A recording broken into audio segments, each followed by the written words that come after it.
To service or repair the seals, begin by removing the manifold. The manifold can be removed using a 6mm Allen wrench to remove the 8 hex socket head screws. While supporting the weight of the manifold, use a rubber hammer to create separation and remove from crankcase.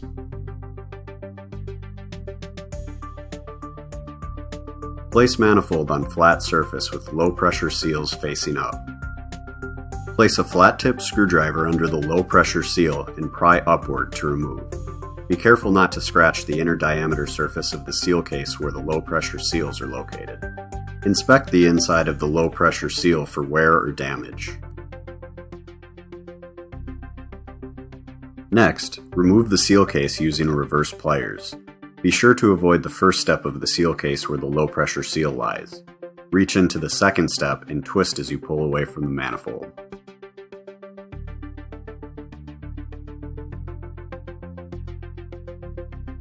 Inspect the seal case O-rings for cuts, nicks, or damage, and also the high pressure surface of the seal case for scoring or damage.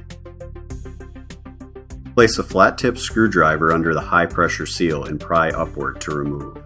Ensure you do not score the inside of the manifold. Inspect the inside and outside of high pressure seal for excessive wear or damage. Underneath the high pressure seal lies the male adapter. Remove and inspect for damage or wear.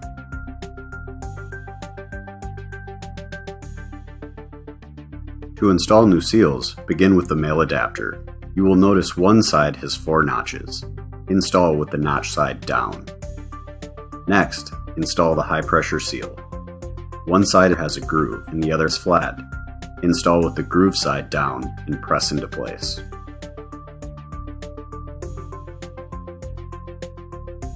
Before installing the seal case, you must first replace the O-ring included in your seal kit. Using a small screwdriver or pick, reach under the O-ring and remove from the groove. Then, slide off the seal case. Replace with the new O-ring included in the seal kit. Apply lubricant to O-ring on seal case. Install the seal case with the O-ring down into the manifold. Press into place. Next, install the low pressure seal. The low pressure seal contains a spring on one side. Install with the spring side facing down and press into place. Before reinstalling the manifold, be sure to replace the plunger retainer gasket included in the seal kit. Begin by removing the seal retainer. The seal retainer has 2 holes, one of which has a tab that is installed facing down into the slot of the crankcase.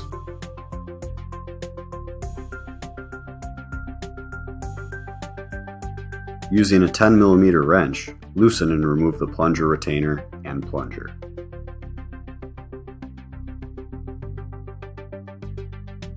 Inspect the plunger retainer gasket. Then, inspect the ceramic plunger for cracks or scoring to the surface.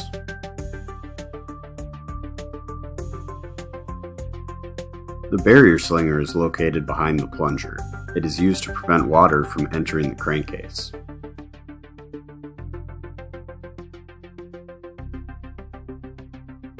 To reassemble, replace the gasket on the end of the plunger retainer.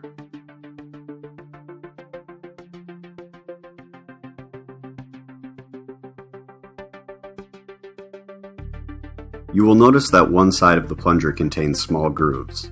This side goes towards the pump's crankcase.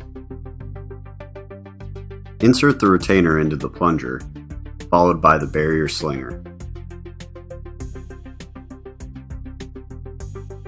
Before installing the plunger assembly, apply thread sealant on the end of the plunger rod.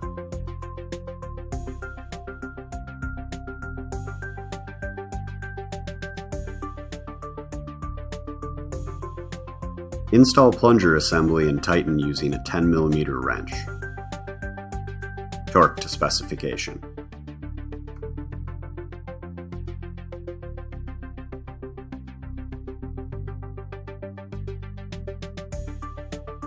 Install the seal retainer with tab facing down into the notch of the crankcase.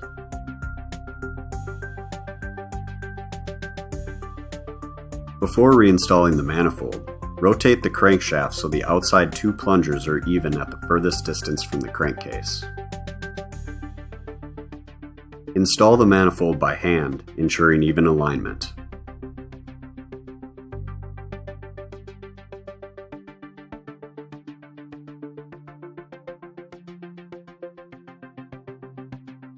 Install the 8 hex socket head screws. Tighten using appropriate cross pattern for even alignment using a 6mm Allen wrench. Torque to specification.